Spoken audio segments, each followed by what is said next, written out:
Hello, good morning sa mga team Kapuso, team Ruel Lipat, sa mga manonood. Good morning po. Dito po tayo sa taniman, palayan. At meron po tayo dito kakapanayamin na isang tatay. Dahil ito pong taniman ng kanyang palay ay kinonvert niya po sa taniman ng okra. Kausapin po natin siya at humingi tayo ng konting impormasyon at gabay sa mga gusto pong magtanim. Bibigyan po natin tayo ng gabay ni tatay. Samahan niyo po ako.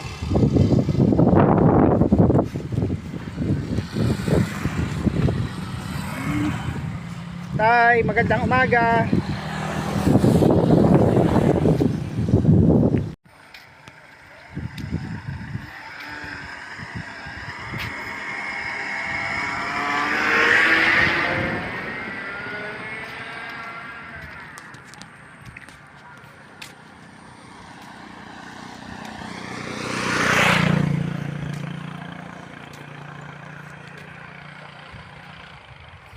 Hello, ito pong nakikita nyo na taniman ay taniman po ito ng okra at interviewin po natin si tatay.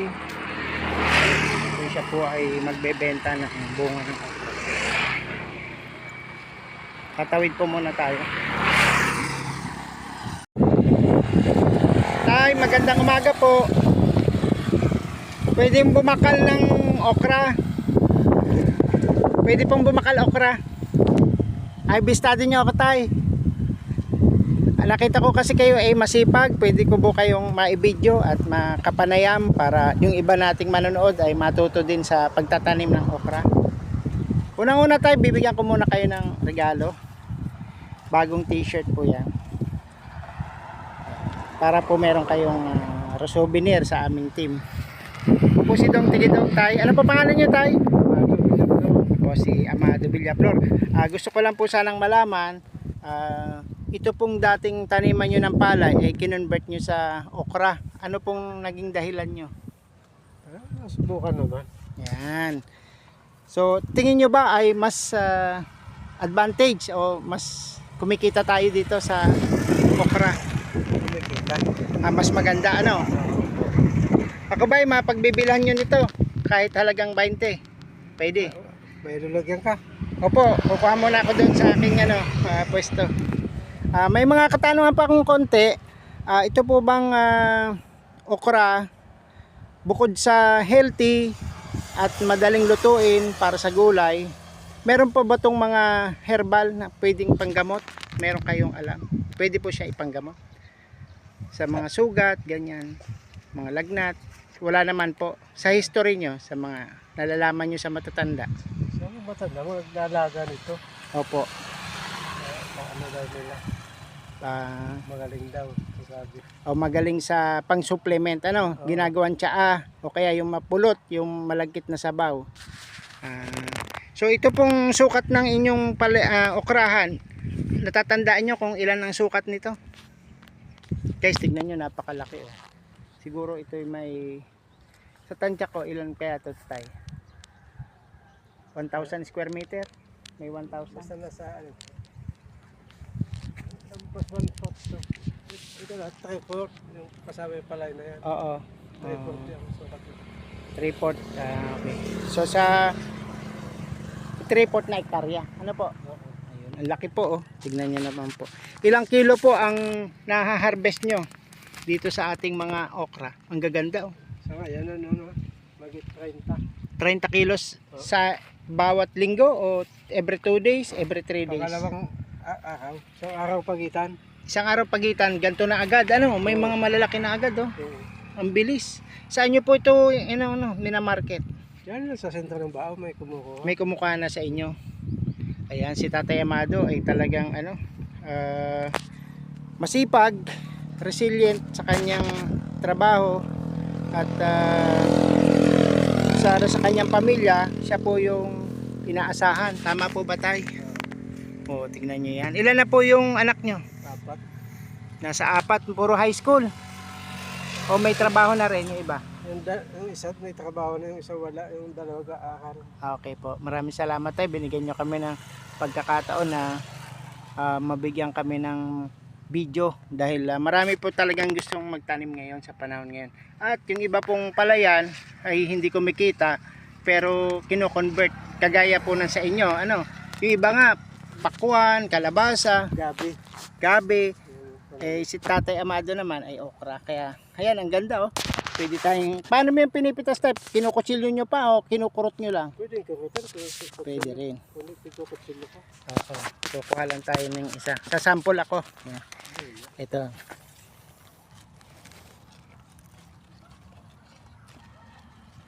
Yun. Oh, nakuha siya. Oh.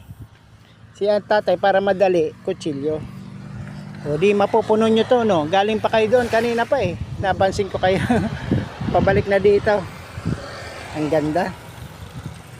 Oh, ito oh, pwede na rin to ano, yung mga ganyan. Oh. Oh, di ba? Iba binipilipit.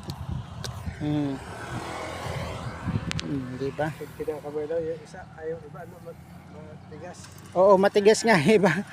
Pag yung mga maliliit pa siguro malambot-lambot.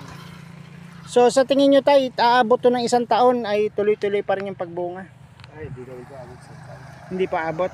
December po, meron pa kaya to? Hanggang hindi nyo pa natatry. Kasi ito nga po, nakita ko rin to tayo na ngayon lang ito kinonvert sa okrahan. Dati laging palay. Kahit po tignan nyo po yung dun sa harapan, sa gilid, lahat ng adjacent lot niya, puro palay. Tapos doon naman ay sa dulo, nag-convert na rin ng katnga o yung gabi. Kasi mas kumikita rin naman po kasi yung gabi. Abala sa inyo. Ano, may lalagyan ka? Opo, kukuha po akong lalagyan at para tayo bibili po kay tatay ng okra. Salamat, si tatay tayo. Tignan nyo po ang ginagawa niya. Oh. Yung taniman ay nilagyan niya ng kanal. Sige ang sekreto niya. Para po pag may kanal, diyan po padadaanin yung dilig. Hindi niya kailangan diligan na magdadala pa siya ng balde or tawag dito. Balde tsaka yung pandilig, pang spray. Hindi na, kundi padadaanin niya sa tubig ng irrigation at padadaluyan ng tubig kagaya ng ginagawa niya. Ngayon, yan, isa pong sekreto niya yan. Hanap muna tayo ng plastic. Ayun, marami tayong natutunan kay Tatay Amado at ito po kanyang okrahan ay talagang kumikita po ng 30 kilos every 2 days. So 15 kilo per day ang kanyang harvest. Pero hindi niya po ito hina-harvest ng daily. Pinapalaki-laki lang niya muna at pinapaabot po ng 2 days or 3 days. So ito po ay nilalagyan niya rin ng abono at pamatay dun sa mga damo. Pero kung siya po yung naglalagay ng insecticide, hindi siya po muna mag-harvest. Opo, yan po yung sikreto niya. Pwede po natin siyang kapanayamin uli habang siya nag-harvest. Tay Amado, hindi po ba kayo dito nagdidilig na? Hindi na kayo nagdidilig?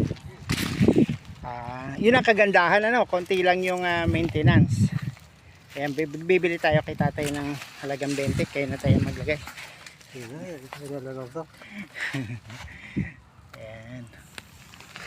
Ay, thank you tay.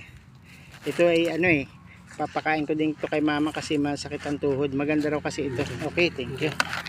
So tay, kahapon may nakita kong ini-spray nyo. Ano po yung ini-spray nyo sa para pamatay ng damo? Pero yun po, hindi nyo itinututok sa dahon ng okra. Kasi kung mamamatay naman ang okra, ano po? Sa damo lang. Yun po yung isang sekreto para yung pong damo ay hindi nyo na kailangan bunutin o tabasin. Siya po ay papatayin po siya ng insecticide. Kagaya ng ginagawa ni tatay.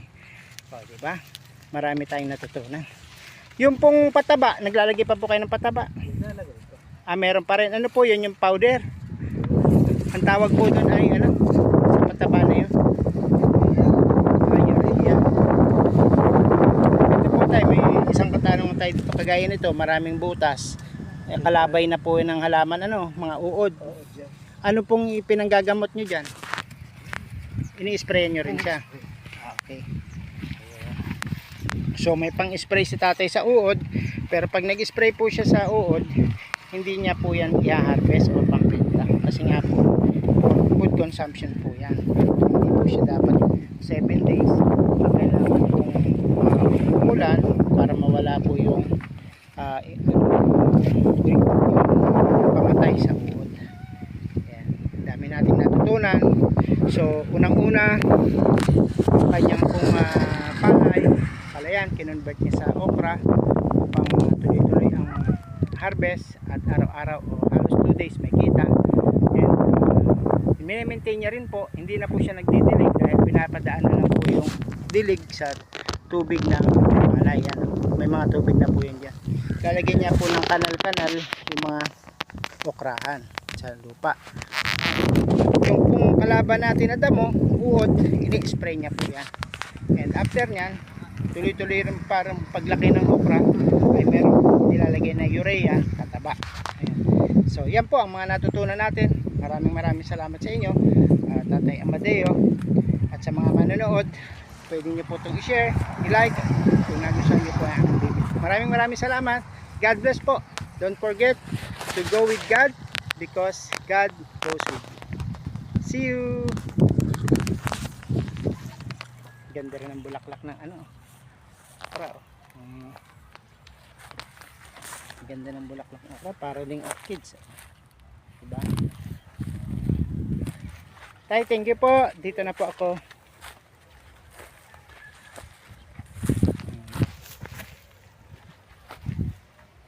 Yan, susunod po nating video naman ay ang pagtatanim ng palay. Kakausap din po tayo ng mga eksperto, ang mga veterano sa pagtatanim po ng palay.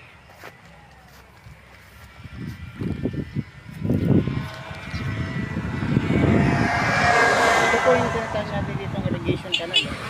Marami po siyang isda, tilapia seedlings.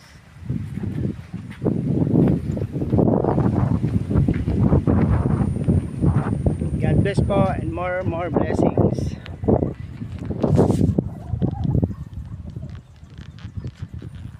Sipag ni tatay, kainitan ng araw, tuloy pa rin ang kanyang pag-harvest. Kahapon ay tuloy siyang nagpapatay ng damo. Ngayon ay pag-harvest naman ng bunga. So yung pagpatay naman niya ng damo ay sa damo niya lang itinatapat yung kanyang medisina.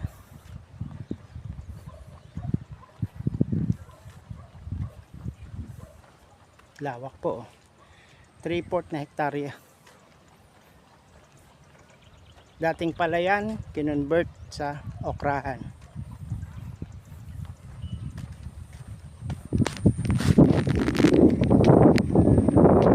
Ayan, pabalik na po tayo.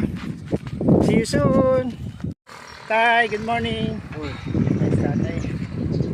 Yung misis niya, si Maximina, tinulungan ko din yan magkaroon ng maoperahan yung niya, yung goiter, pero the last minute nagbago yung isip, yung bubuksan na lang yung goiter niya para takot. Dito lang ako, may kukunin pala akong paroy. Thank you.